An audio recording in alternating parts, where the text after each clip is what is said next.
I experienced the beginning of creation, and all that was left was consciousness. When this happened, I didn't need to go anywhere. I just went back in time within my own experience. And I'm going to tell you all about it. There's this quote by Adi Shankaracharya. If you guys don't know who that is, it's one of the most influential expounders of Advaita Vedanta. In fact, a lot of the framework itself, the traditional framework right now in this day and age, is mostly because of him. There's a message that he conveyed. I don't know the exact quotes, but he said, take your attention and turn it away from objects. When I heard that, I immediately knew what to do. And so I started withdrawing my attention away from objects. And when I was doing this, I was looking at a plant. And I was just looking at the plant and seeing that it was green, seeing that it was a plant, seeing that the plant was outside of me, and seeing that it's just a plant, it's an object with its own substance, its own life. And so as I stared at this plant, I started giving up all meanings. I started giving up all labels, all definitions, all concepts of what that plant is. I started giving up the notion that that plant was outside of me. I started giving up the notion that that plant was a separate object and that it had its own independent substance. And as I was doing this, I could feel my attention shift inward. You could feel the shift. It's subtle, but you could feel it. You can't really explain the feeling of it. I don't know if it's actually a feeling, but you know that your attention is being withdrawn. And you know that it can keep going if you keep withdrawing it. Withdrawing it with what? Your attention. So it's like you're not being as immersed in the plant, meaning you're not placing your attention onto the plant, because it's only when you place your attention onto the plant you sustain the reality of a plant, meaning you give the plant a firm existence by giving it meaning, concepts, definitions, labels. You're tying it all together, and you're believing in the notion that that plant is separate from you and that that plant is an actual plant. But the more you shift inward and you keep it firm, meaning you don't get distracted by thoughts about the plant being a plant or being something outside of you, the more firm that is, the more attention shifts. And if you keep going without distractions, because it's the very distractions that breaks that momentum of shifting inward, you start going deeper and deeper, and you start to see that that plant loses its substance. It starts to become empty. It's not solid anymore. It's not seen as something separate from you. And if you keep doing this, perpetually, and you maintain that motion, you're going to start seeing a running projection from your consciousness. You're going to start seeing that everything that you're aware of in that moment is completely unified in your consciousness. And that consciousness is you. In fact, what is seen in that running projection is the plant, is your surrounding, is your body. It's all part of the projection.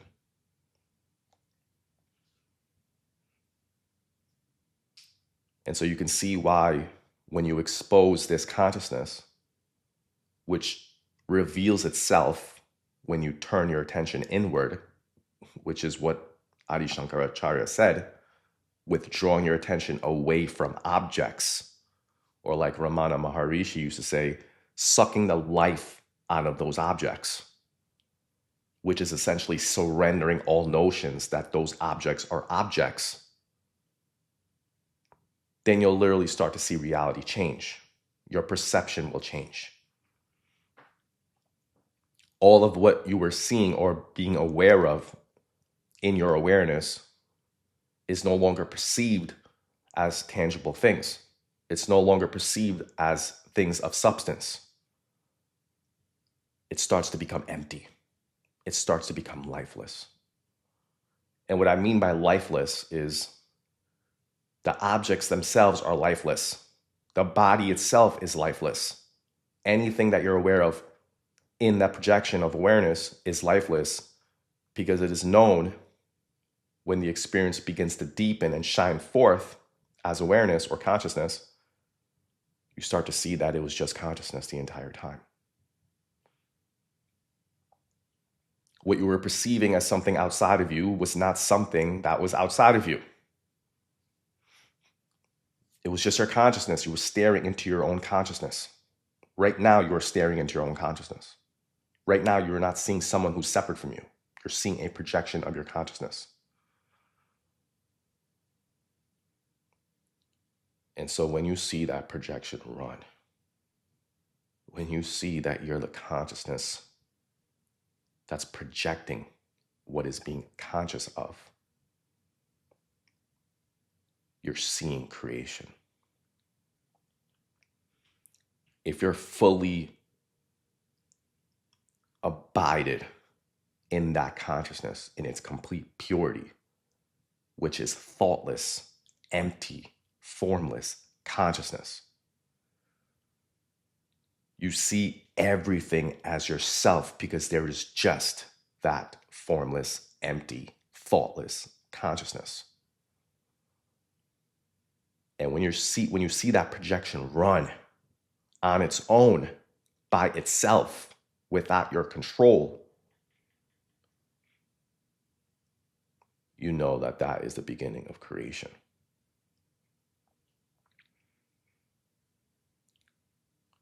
So you see, when this happens, you know when you're exposing consciousness that there wasn't actually a beginning of creation. Because what seemed like creation, which itself was the projection, which you can refer to as the manifestation of consciousness, was really just consciousness. It was just an emanation from consciousness. But the emanation doesn't imply that it's separate from consciousness. It is consciousness, because there is no difference between consciousness and what is being emanated. It's the same. It's like you're staring into your own reflection, and it's just the consciousness. That's it. So that withdrawal of attention essentially corrected your perception by unifying all objects that you originally thought was outside of you, merging it back into awareness, revealing it as awareness only, and that it was nothing outside of you. There was nothing ever outside of you. So once you start to know this, because it is a knowing, nothing can really be said about it. It's just a knowing. You're knowing it as consciousness. Well, if it's just consciousness, then you know nothing really created. Nothing was ever created, because it was just consciousness. This notion of creation becomes invalid. It becomes null. It becomes meaningless. Why? Because there was no such thing as creation. So you see, when I said in the beginning of this video that I experienced the beginning of creation, I didn't necessarily experience creation being created for the first time as if there was an actual beginning. I experienced what would have happened if something were created. What could have happened if something were created. Not how it was created, because nothing was ever created. You're going back in time within your own experience and eventually revealing that there was no such thing as time, because it was just consciousness. If there was no such thing as time, then this notion of beginning or end is false. There is no beginning and end, because there is just eternal consciousness. It's always eternal consciousness. Right now, as you're watching this video, it's eternal consciousness. We only bring up this notion of creation because your perception begins to change. You go back in time within your own experience to see that it was consciousness the entire time. Yet the experience doesn't last for long because of the forces that pulls your attention back into the body, back into the projection. And so in this sense, you could say that is creation, right? See, a lot of people have this wrong understanding of creation. They think it's from the Big Bang, and they think that galaxies and planets were formed from that Big Bang, and then came humans. No, that's not creation. Creation is consciousness projecting an emanation.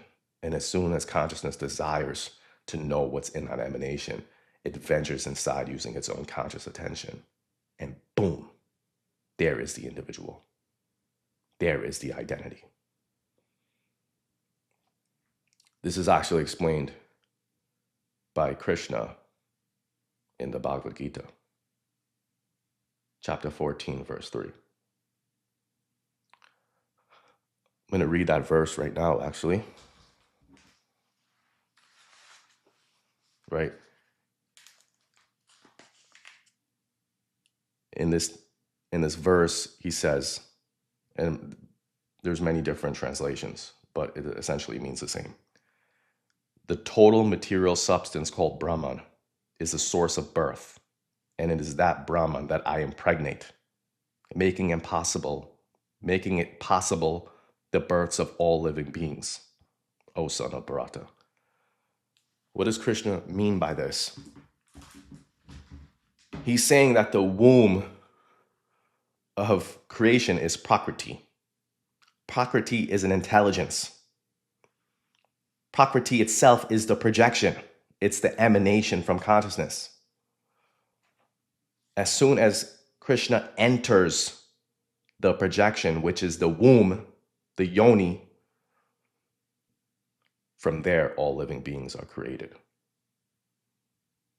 He's simply saying that when consciousness's attention ventures into the projection, identity is formed.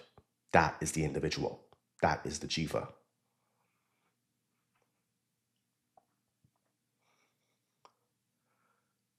So you see, that is what it means by impregnating the womb. It means venturing your attention, which is consciousness, into its own dream and then finding itself as an individual with its own identity. That is the meaning of the verse. So you see, when you begin to expose consciousness, you realize that nothing was ever created. Even this notion of Krishna entering Prakriti, or the womb of creation, where all living beings arise, is also a false notion. He's just explaining it that way for those who are ignorant, meaning those who are ignoring the truth and seeing the truth as something completely different, seeing the truth as creation, seeing that there's actual creation. But when you go back in time within your own experience to see the very source of creation, you realize that nothing was ever created. We only bring up this notion of creation when it seems like something is created in your perception. And so this is why we bring up all these concepts. So you see, in order to experience the very beginning of creation, which never truly happened, you have to reverse time in your perception. That's the only way. And then you'll experience what it was like for something to have been created. But you'll never actually see the beginning of creation because nothing was ever created.